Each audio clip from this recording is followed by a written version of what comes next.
안녕하세요, 다솜이 여러분. 오늘 저는 여러분들하고 롤리타에 대해서 얘기를 좀 하려고 가져왔습니다.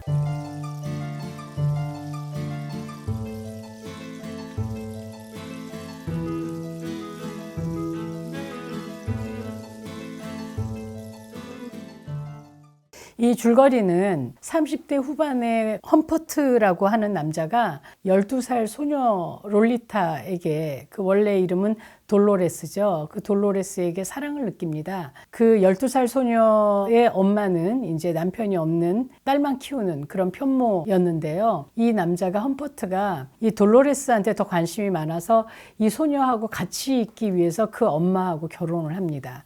어느 날 험퍼트의 일기를 보면서 이 험퍼트가 정말 성적으로 관심을 갖고 있고 사랑하는 대상이 자기가 아니고 딸이라는 걸 알게 되면서 그 친구들에게 이 남자를 조심해야 된다라는 편지를 보내기 위해서 막 뛰어나가다가 교통사고를 당합니다. 그 자리에서 거의 즉사를 해버려요. 어떻게 보면 험퍼트가 원하던 대로 돼버린 거죠. 이 아이의 보호자는 지금 의붓아버지인 험퍼트밖에 없는 거예요. 그리고 그 충격에 빠진 롤리타와 전국을 돌면서 성관계를 갖게 됩니다. 사실은 성관계가 아니고 강간이었죠.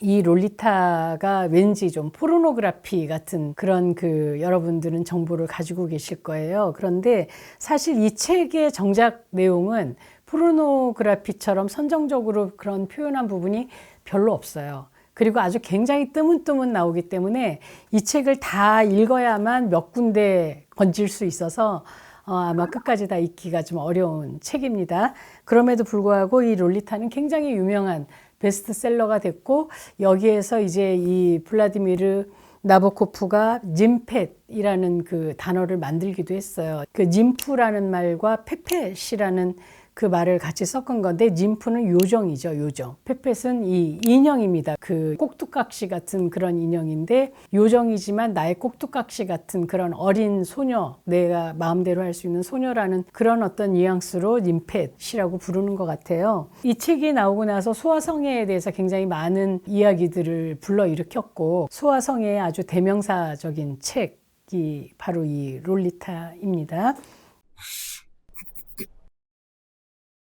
이 책을 보면 험퍼트가 어린 소녀에게 성욕을 계속 느낀단 말이죠. 그리고 이 롤리타의 팔뚝에 이렇게 보송보송한 그런 솜털을 보면서 흥분하고, 롤리타의 작은 가슴, 롤리타의 볼, 그리고 성숙하지 않은 얼굴, 다리, 이런 모습을 보면서 이렇게 성적 흥분을 하는 그런 모습에 대한 묘사가 굉장히 많거든요. 그런데 이렇게 험퍼트가 어린 소녀에게 사랑을 느끼는 이유는 소년 시절에 애너벨리라고 하는 12살 소녀를 사랑했는데, 그 소녀가 티푸스에 걸려서 죽습니다. 그 소녀에 대한 이루지 못한 사랑이라고 자기는 이 책에서 이야기를 하고 있어요. 그런데 그 12살 소녀인 애너벨리를 짝사랑하면서 느꼈던 성적 흥분들을 이 롤리타에게 그대로 투사를 했고, 그때는 자기도 어렸기 때문에 애너벨리를 어떻게 해볼 수 없었지만, 지금은 자기가 37살이라고 하는 어른 남자이면서 12살 롤리타를 볼 때는 굉장히 쉬운 상대였던 거죠. 그래서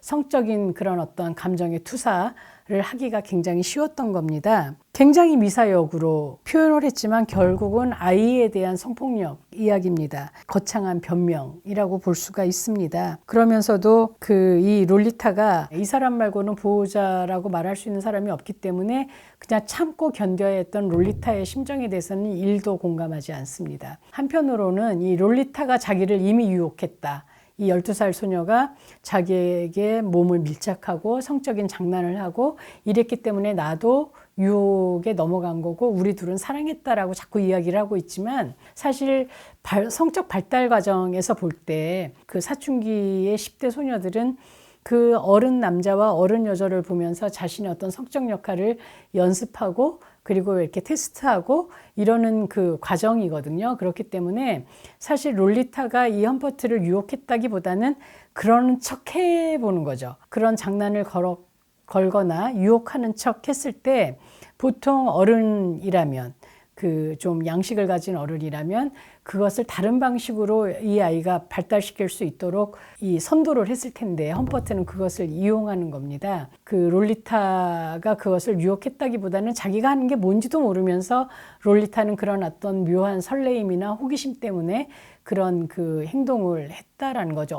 어린아이의 치기라고 봐야 되고요. 갑자기 의붓아버지가 생겼고 그 의붓아버지가 자기한테 갖고 있는 감정이 그런 어떤 성적인 감정이라는 걸 모른 채 굉장히 친절한 어른 남자라고 생각했기 때문에 이 아이가 그렇게 할 수 있었다라고 이해를 하셔야 된다고 생각합니다. 소아성애는 1886년에 그 그라프트 에빙에 의해서 만들어진 용어고요. 사춘기 전의 아동들에 대한 성적 선호를 의미하고요. 자기보다 5세 이상 어린 청소년, 어린이나 청소년이어야 하고 소아성애자는 적어도 16살 이상이어야만 소아성애자라고 얘기할 수 있습니다. 이거는 법률적인 단어는 아니고요. 그 정신건강학적인 그런 진단 이라고 봐야 됩니다. 이 소아성애자들은요, 동시에 다른 성적 도착증을 가지고 있는 경우도 많은데 노출증이라든지 그래서 자기 성기를 아이한테 보여주는 거, 그리고 또 관음증, 아이의 옷을 벗겨본다든지 온라인 상에서 인터넷 상에서 아이의 그 벗은 모습을 자꾸 본다든지 뭐 이런 거죠. 그래서 여러분 들어보셨겠지만 이제 미국 공항에서 그 아이들의 벗은 모습을 왜 돌사진이라고 찍어갖고 아버지가 가지고 다니는 경우가 있었잖아요. 그럴 때 아이의 포르노를 가지고 있다고 그래서 아버지가 검거됐다 이런 얘기 많이 들어보셨을 겁니다. 또 아이한테 몸을 문지르거나 혹은 자위행위를 보여주거나 혹은 아이와 같이 자위행위를 하는 그런 어떤 그 도착증을 갖고 있는 경우가 많이 있습니다. 그리고 또 이 소아성애자는 남자들이 좀 많아요. 남자들이 많은 걸로 드러났는데 이 부분에 있어서도 사실 좀 우리가 생각해야 되는 건 남자들이 특별하게 그 이 소아성애를 갖고 있다기보다는 오히려 여자 소아성애자들이 잘 드러나지 않는다라고 보는 게 더 맞는 것 같습니다. 그러니까 여자 소아성애자들은 애들하고의 더 접촉할 기회가 많기 때문에 사실은 별로 드러나지 않게 그 자신의 어떤 성적 선호를 그 만족시킬 가능성이 많다라는 거죠. 그리고 이 소아성애의 원인은 주로 생물학적인 원인 좀 많이 있을 거라고 생각해요. 그래서 가족력이 있다라고 봅니다. 그래서 소아성애자가 있던 가족에서 소아성애자가 나오는 경우가 좀 많이 있다라고 하고요. 환경적인 어떤 요건들이 소아성애자를 만들기도 한다고 그러죠. 여기서 여러분들이 좀 아셔야 될 거는 모든 아동 성추행자들이 소아성애자는 아닙니다. 소아성애라는 어떤 애들한테 성적인 환상을 갖고 있어도 그것을 실제로 드러내지 않는 사람들이 훨씬 더 많다라는 거죠. 이거는 도둑맞은 인생이라는 책입니다. 이 제이씨 두가드라는 여자가 쓴 책인데요.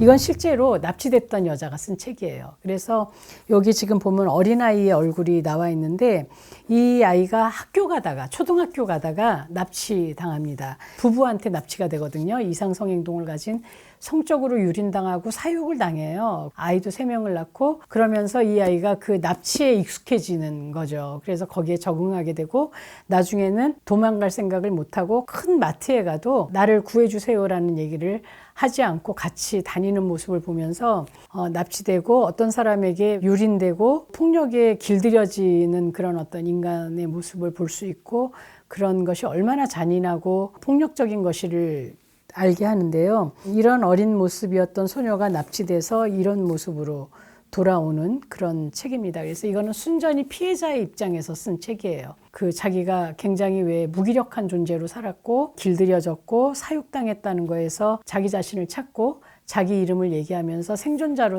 살기까지의 그런 이야기를 쓴 책입니다. 그래서 제가 성과문화 시간에는 이 롤리타를 읽게 하고 가해자의 책, 피해자의 책으로 읽게 하는데 사실 지금 생각해 보니까 롤리타의 책이 너무 어려워서 아이들이 다 읽지 않고 독후감을 써내지 않았을까 하는 생각이 들기는 해요. 그럼에도 불구하고 가해자의 입장에서 하는 말과 피해자의 입장에서 하는 얘기를 들어야만 좀 더 균형 있게 바라볼 수 있을 것 같아서 이런 과제를 내고 있는데요.